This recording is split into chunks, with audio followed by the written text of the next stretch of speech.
Greetings, Temple of Beth Shalom. Rabbi Box here with Parashat Hashavua, the Torah portion of the week. This week is Parashat T'tzaveh from the book of Exodus, chapter 27, verse 20 through 30, verse 10. We're continuing with the idea of the sanctuary and service, all of the information we need for how the Israelites are going to worship their to worship God and all of the sacrifices, and the portion begins with the light, the Ner Tamid. This is where we get the instruction to have a Ner Tamid, an eternal light for all times over the ark, over the tabernacle. We also talk about the priests and their vestments, and then how a person becomes ordained or invested in as a leader of the Israelites. So we're talking about the priests and the Levitical priests.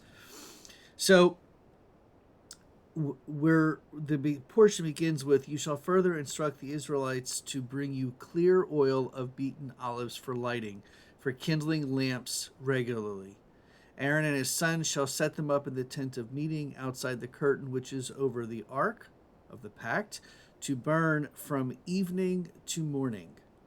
And it says,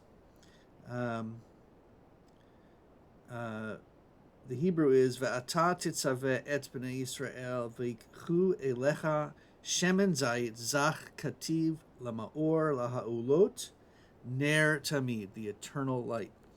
And then we have the priests coming forward and all of the sacral vestments that they're to wear.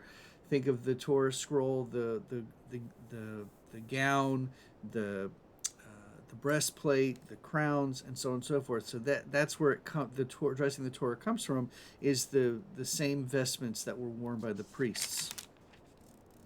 Then we're talked about how the Torah teaches us how to make the breastplate with certain gold and chains of pure gold, and how to make it corded work. And there's two rings of gold on the breastpiece.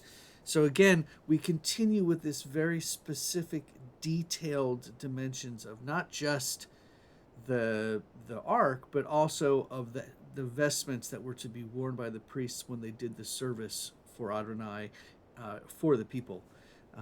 So the linens that they wear, the frontlets on their breastplates, the fringes of their linens, and then we get to how the priests are to be ordained.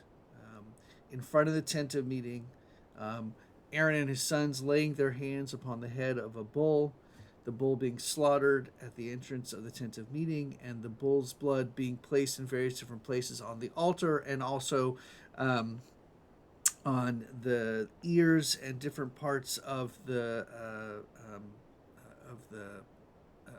priest, from the ram. So the bull gets sacrificed and the blood goes to God, and then they sacrifice a ram, and that's where the blood gets marked on the ear of Aaron and the priests, and this sort of marks their official ordination.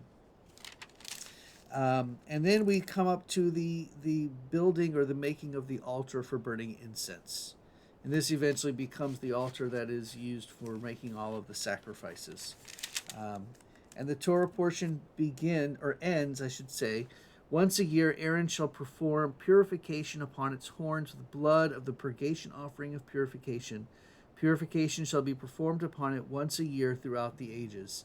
It is most holy to the Eternal." And of course, we're talking about upon the